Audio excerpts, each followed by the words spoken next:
Dinu galle tokko hunduma dhume dop Ali birraa loodaawu.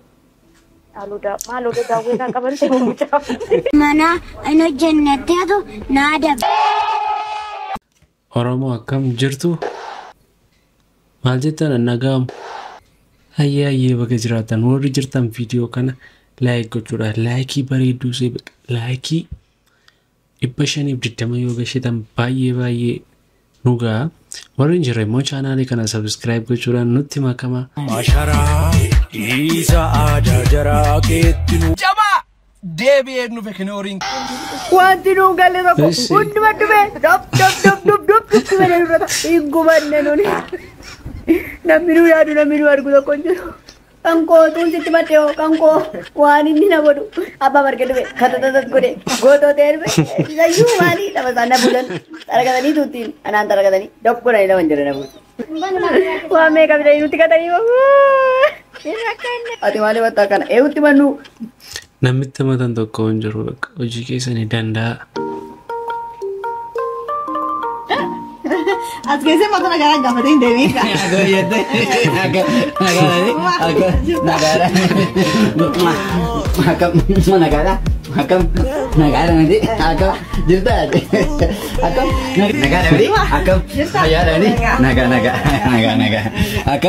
Isas geessaniitu nagaa gaafatanii hin deebiina. Onarree magaalaa Finfinnee keessatti qalame. Onarree magaalaa Finfinnee keessatti qalamee nyaataaf. Baay'eedha uummachiisoo. Laaqana nyaanne moo? Nyaanne yaatee taati. Maala nyaadhe kana nyaadhettiyyuu tirsi. Eessa? Asuma Finfinneedhaan nyaadhe. Onarree sababeeffachuun gurgurtaa irra akka jiru laaluuf miiltoon keenya gaazexeessaa Mokonnon Dabalaa Finfinneetti argama. Hello Mokee. Dhagaan Mokee hammam dhugaa akka ta'e foon harree magaalaa Finfinnee keessatti gurguramaa jiraachuu isaanii ilaaluudhaaf magaalaa Finfinneetti argamta. Mee akkamitti ilaalte?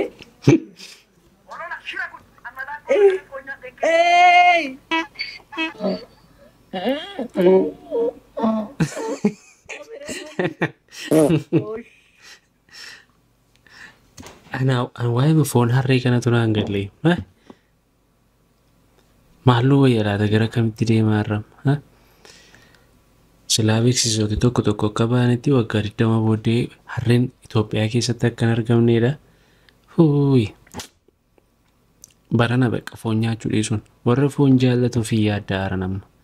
Noi bakka kunoo lapheenis nu dhumee waan goonu wallaallee bakka juusii fayyadamuu jammarreerra garuu warra foon jaallatu maal goona? Moo kaane harree morsiisutti duduu namni hundi keenya.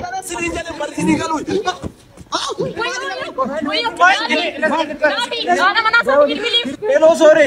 Hello. Abbaa warraa kee dhukkubee kufee jira. Maal ta'e kufee?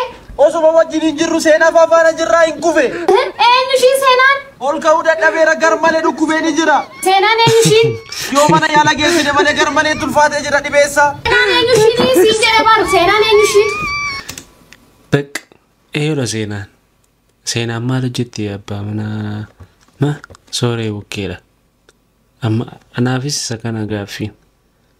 Bakka namooti fuutanii mana qabdanii nuu dhiisaa warra kaan. Nuyi seenaa fa'aa wajjin hin deemna garuu warri fuutanii mana qabdan manuma ta'a.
Akkasi bakka.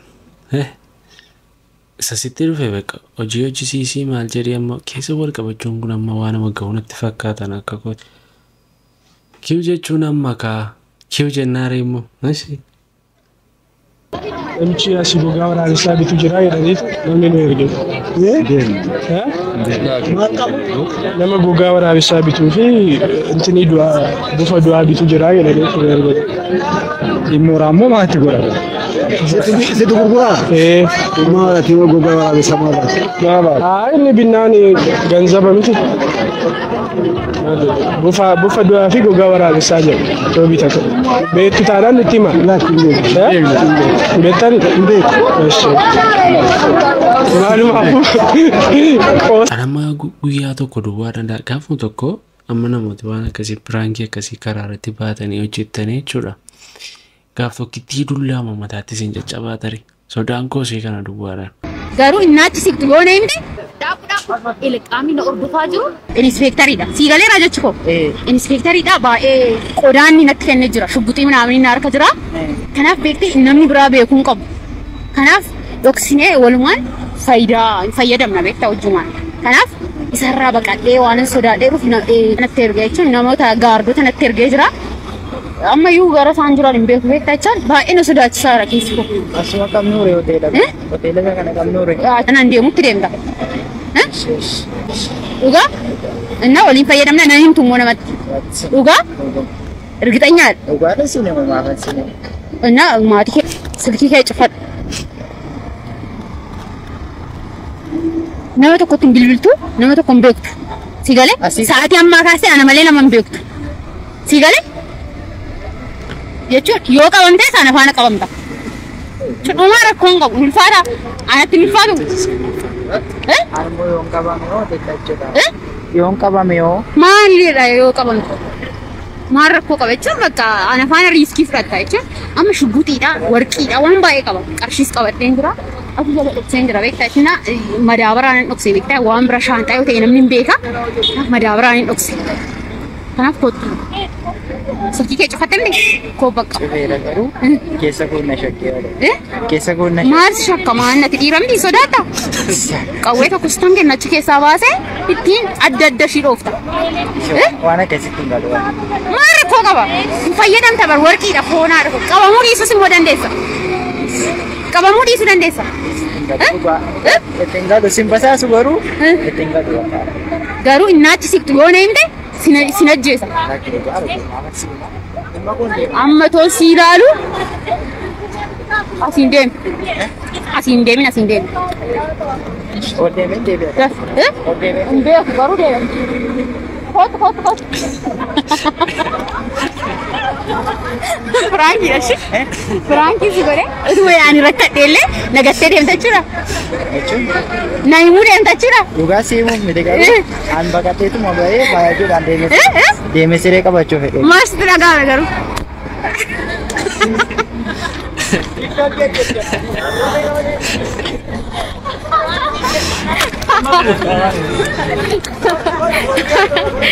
Jira miskiinuma Oromoo kana karaa irratti qabaate ittiin haa taphadhaasin. Heeloon immoo. Ookoo. Haati manaan kee isheen jalqabaa diimtuu turte miti? Boolla ishee daadhiin naa guutu malee eeyyee diimtuu turte. Anoo gurraattiidha akkamitti na fuutere? Gadda isheettiin ibsachuuf jedheen si fuudhe kaa. Gaariidha garuu kontekstii kana duraan jara warra sana irratti argeen ture. Ijoolleen Oromoo maal ta'a waan aaraa waan ofii keessanii waan ta'e tokko qabatanii yoo dhuftan baay'ee gaariidha namatti tola. Garuu waama nama hojjete afaan biraadhaan isa namni tokko hojjete fuutanii asitti irraan deebiina. Maqaan sirrii Dooktara kabajamoo Artiist Alii Birraa Loodaa'u. Maal Loodaa'u irraa qaban ta'e mucaa.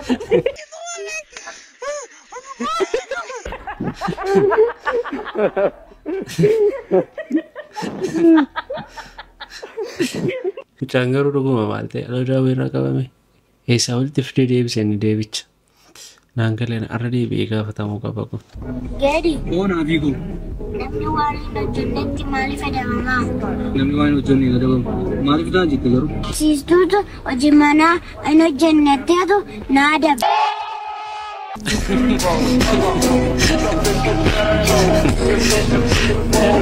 Ngajenne kanaaf deebamuun qabdu. Daa'ima xiqqishoo kana garuu mee warri jaallattan ana baay'ee tokko na tamachaati dhugaa dubbachuuf taanaan.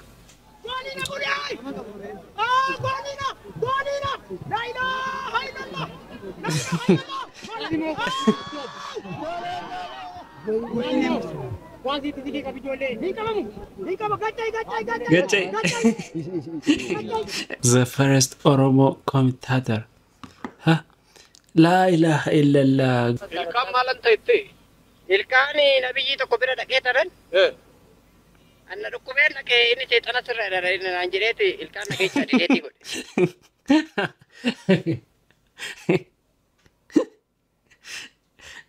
Ana mucaa kana eessuma akka dhuftu naan gadoo anna dhukkubeen dhaqee ilkaan dileetii na keessaa godhe.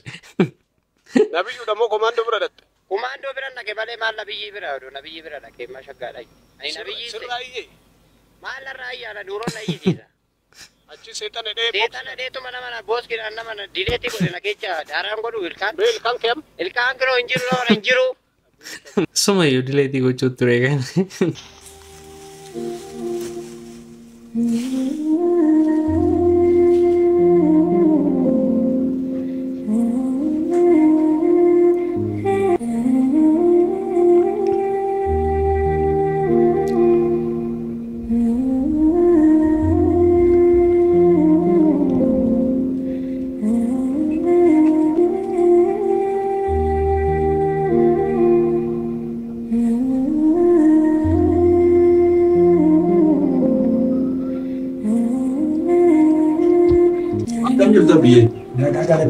Nagaa keessanii jirtu yeroo baala gurgurtanii arge qarshii 30 yeroo gurgurtanii sin arge dhugaa abbaa jajjabeeffamuu qabudha waan keessa laaleen baay'ee na gaddisiise እና kanumaan bultumoo akkami wantichi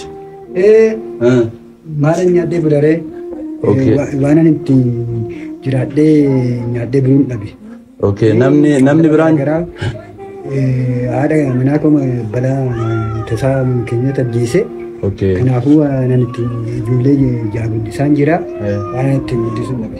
Kanaafuu qarshii 5,000 kana siniifan kennaa kilo qarshii 5,000 kana miiltoo yookaan joobira sinii ergee biyya alaa taa'ee jira waan ta'eef jajjabeessaanii eebbisaanii mucaa kana miiltoo jedhaa biyya alaa jira isaantu sinii kenne achi. Joobira koo amaan sin argin naa jiraadhu.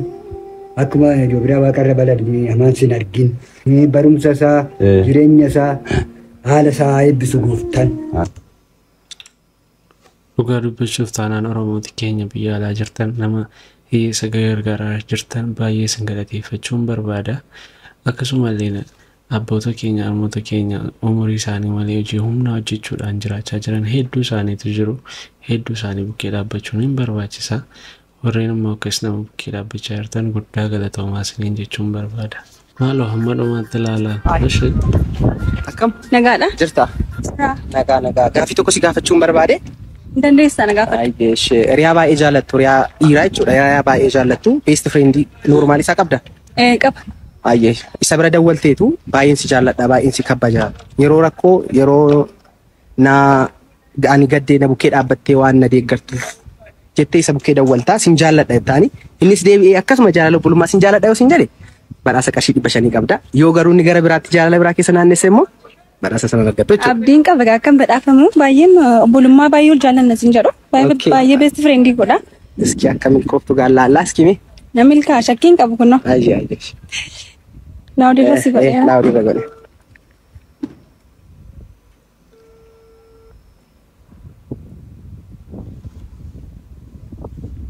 Hello.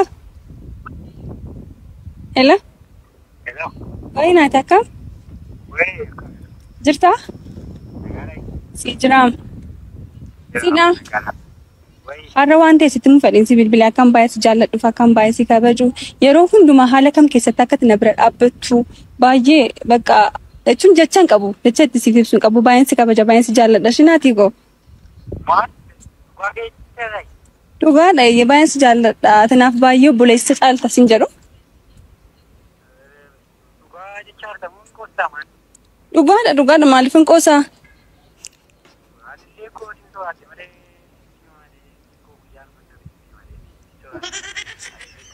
Naati. Jaalala obbolummaa si jaalladha maal taate kan biraa miti.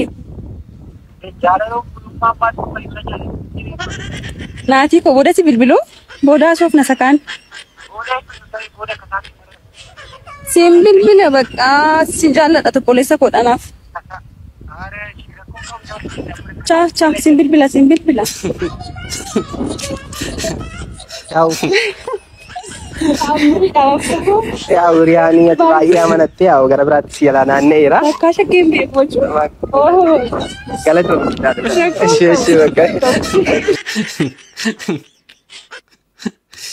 Injiru waan akkasii takka. Besti friendii jedhamee jaalala obbolummaa injiru waan akkasii. Dhagee isin beekon. Bakka nama sana lamman keessaa nama ta'e wayii tokko bukkee bakka simmeetiin ta'e wayii hin jiraata. Kanaafiyyuu jaalala obbolummaa jettanii warri wal ga'oomsitan ana akka kootti hin fudhadhoon. Ayyeen agadhuma sagantaa kanatti na waliin turuu keessaniif galatoomaa yaada keessan koomentiif jalatti naa barreessaa. Anaa wajjin viidiyoo biraa wajjin hanga walitti deebinutti. Ciao ciao.